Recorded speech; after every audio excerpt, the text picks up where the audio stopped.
This week, we're talking about the 50-50 principle. You are listening to Love Your Job Before You Leave It, the podcast for ambitious, high-achieving women who are ready to stop feeling stressed about work and kiss burnout goodbye forever. Whether you're starting a business or staying in your day job, this show will give you the coaching and guidance you need to start loving your work today. Here's your host, career coach Corey Lynn. Hey, y'all. So excited to talk to you this week. We're talking about a topic that I think and talk about a lot, which is the 50-50 principle. And the basic idea of it is that life is 50-50 positive and negative. Now, before we get into that, I will just say positive and negative are thoughts, right? They're subjective assessments. It's not like there is a 50% of your life that is objectively good or objectively bad. But within the realm of like thinking about things in positive or negative, this can be a really useful concept. And I have an example from my own life. When the podcast comes out, this will have happened like I think a week ago, but it happened in my life this week, which is that I had a day where I woke up really grumpy. And the same day, my girlfriend and I were bickering a lot. And those are both great examples of the 50-50, right? Sometimes I wake up feeling amazing. Other days I wake up feeling grumpy. Sometimes my girlfriend and I get along splendidly well. Other times we bicker our faces off, right? Obviously, bicker our faces off is also a subjective assessment, but I think it's funny and lighthearted to call it that. So that's what I choose to do. Now, because the human brain has a negativity bias, when we're in the negative 50, sometimes it can feel like all of life is negative. All of life is a problem. Like when I am not getting along with my girlfriend, when we are bickering, my brain, even still after years and years of coaching, will offer me this idea like this again, or like we're always fighting, or like, why do we have to have this conflict? Or wouldn't it be better if we didn't? Or maybe we shouldn't. And it'll get very obsessed with the conflict. And it will also sort of seem like we're always fighting. Like when we're fighting, my brain thinks we're always fighting. When in reality, there's a lot of times we're not fighting. There's a lot of times, like I said, we're getting along splendidly well. There's also a lot of times that are just sort of like much closer to neutral. Like things are going well, but they're not amazing. Or like maybe we're like a little grouchy, but we're not like fighting or having conflict. But the brain doesn't bring all of that up. When we're in the negative 50, the brain is like, it's always like this. Everything is terrible. What's the point? Why bother? And then it's very easy to get discouraged and stop trying, or, dig in even deeper into the conflict and have even more of a fight because like we're always fighting anyway is like the sort of thought refrain that might be happening there. And the same thing with like the grumpiness. Like when I wake up grumpy, my brain's like, here are 10 other times I woke up grumpy. I'm always grumpy. Why am I not happy? I should be happy. And it gets like very obsessed about the grumpiness and acts like the grumpiness is a huge problem and shouldn't be happening and that it's always happening. When really that's not true. Sometimes I am grumpy and sometimes my girlfriend and I do have conflict, but it's never all the time. So when we're in this place, it can be really useful to do a few things. Thing one is just to normalize it. Like you're a human. This is the human experience. It will be 50-50. Like, do I know it's 50-50? Is that like a scientific study? No, of course not.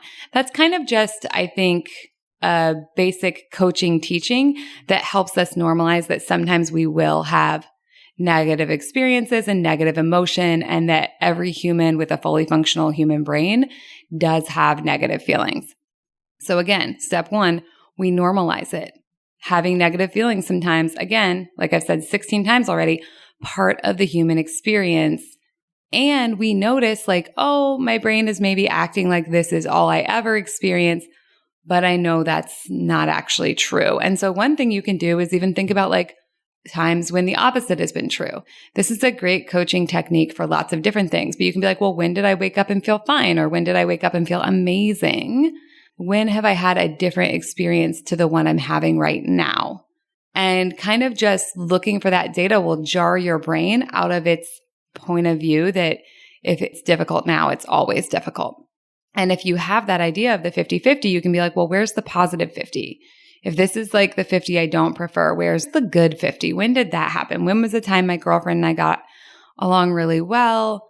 When is a time I woke up feeling great? And like today is a great example. I woke up just a few minutes before my alarm, which is one of my very favorite things when I wake up naturally before my alarm, but not like naturally way before my alarm, because then I'm like, no, I still want to be sleeping now.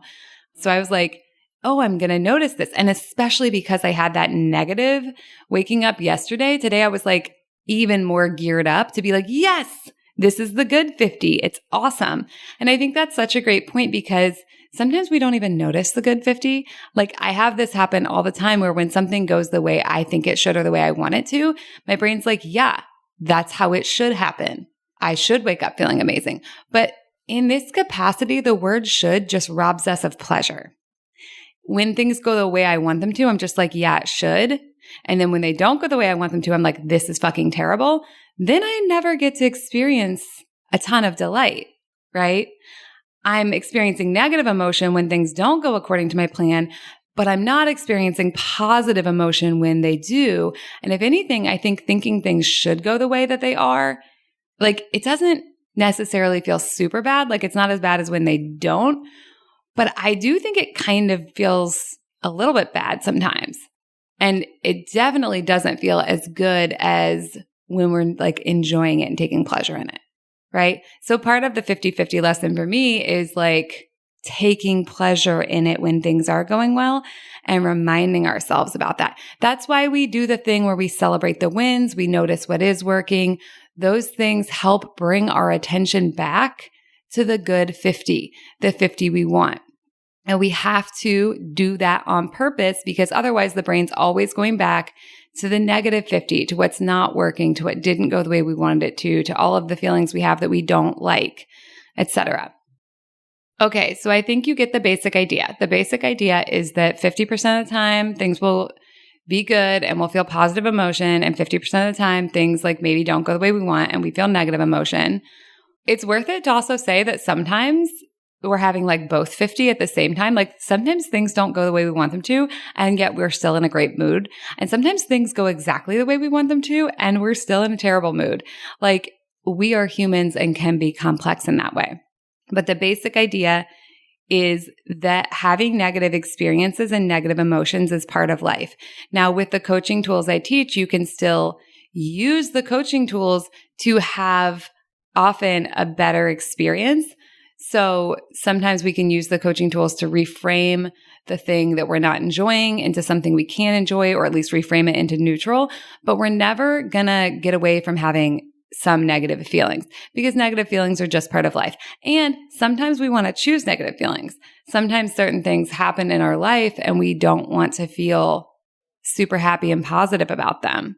Like sometimes someone we love passes away and we want to choose negative emotion about that.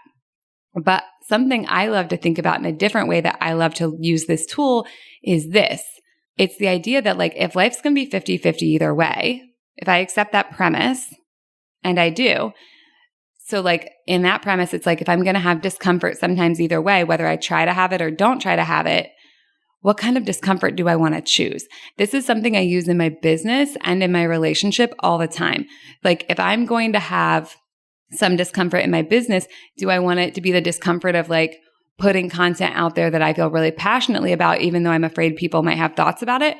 Or do I want to choose the discomfort of not putting my ideas out there because I want to like feel safe, basically? So they're both discomfort, right? They're discomfort either way.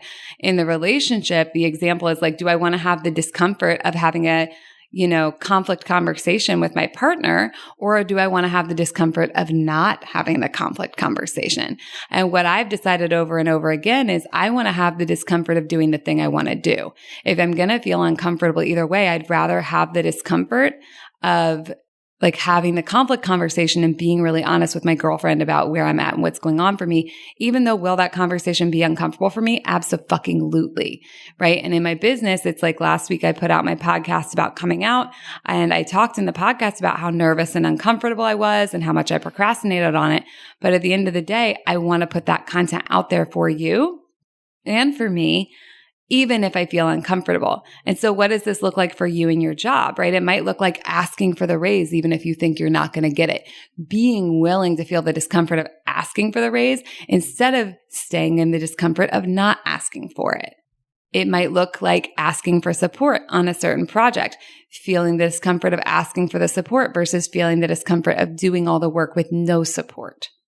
So that's one way you can use this tool. And then here's another thing I've been thinking about a lot with the concept in the 50-50 teaching, because this is a teaching that a lot of coaches teach and use and talk about. I've lately been thinking about, what if 50% of the world will like me and 50% of the world will not like me no matter what I do?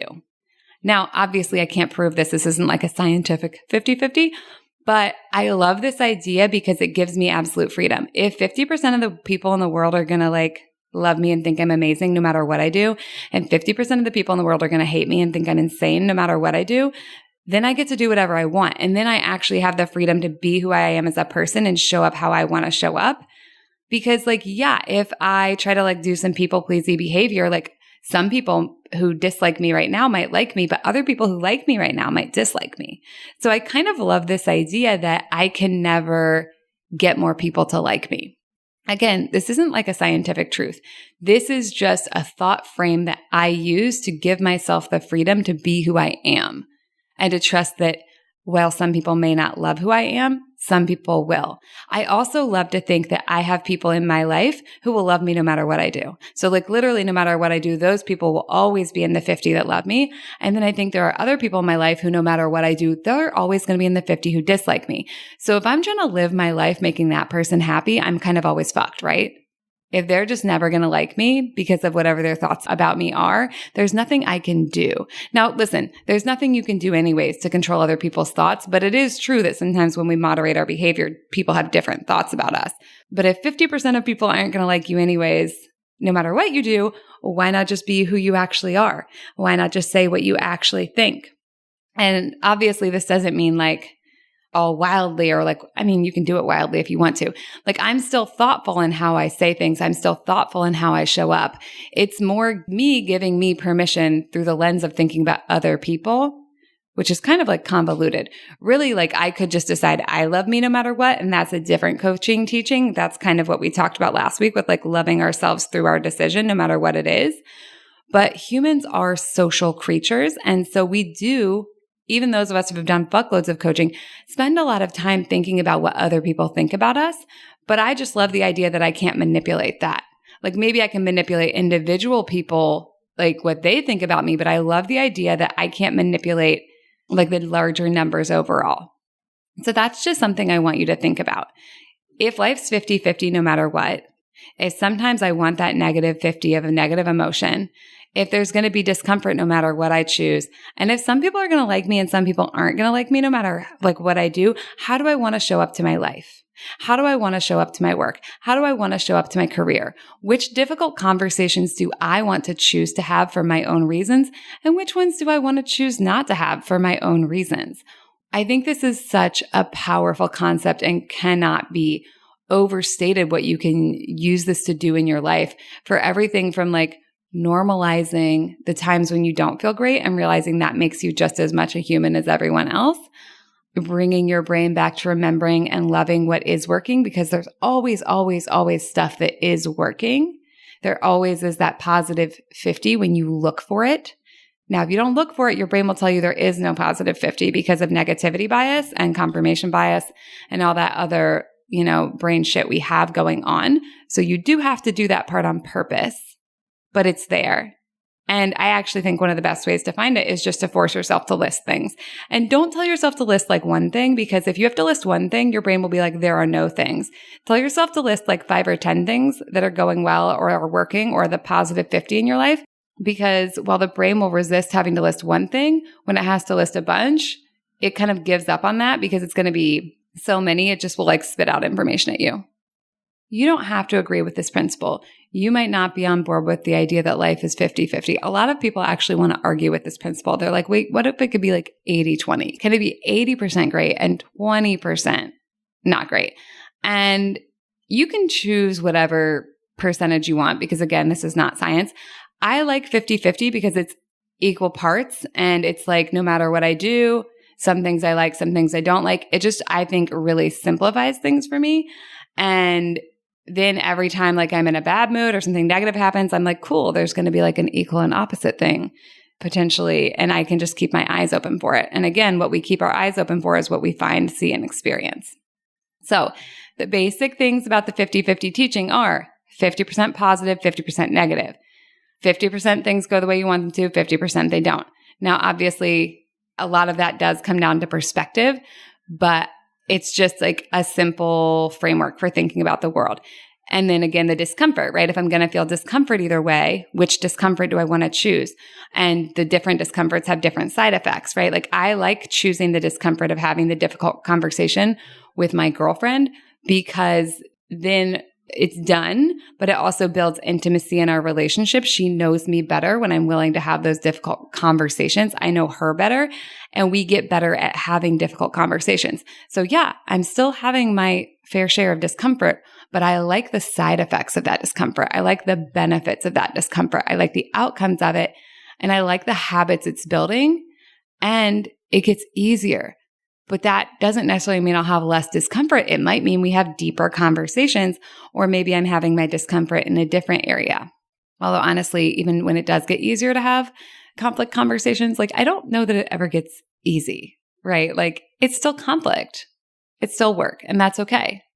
And then the final one is if half the people in the world are going to love me no matter what I do, and half the people in the world are going to not love me no matter what I do, what do I want to do? How do I want to think? How do I want to feel? How do I want to act in the world? What results do I want to create? Because so often we're trying to like run our lives and create our life results based on winning other people's approval or fitting in with other people. And like, listen, you're allowed to do that if you want to. You're allowed to do whatever you want, not because I say so, because that's just literally how free will works. But when you think about freeing yourself from what other people think, then you have ultimate freedom. I know I said free twice there, but we should say it twice because it's so important.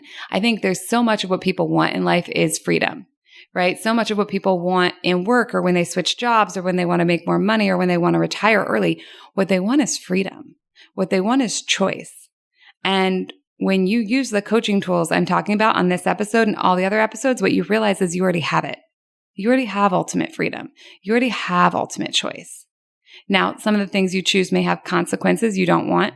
Some of the things you choose may have side effects you do want, but you get to choose no matter what. And you get to choose for your own reasons. And you are the one always choosing. Even if you're living your life according to like Aunt Mabel's standards to try to make Aunt Mabel happy, you're the one choosing to do that. She's not. She can't control you. She has no input on how you do things. So I think that's so important to think about too. You are always the one who is doing the things, who is making the choices. And even when we have all that social conditioning in there, we're still the one. It's not our fault that social conditioning is in there. But once we know about it, it is ours to decide what we want to do with. It is ours to decide if we want to unlearn it or if we want to just let it be there.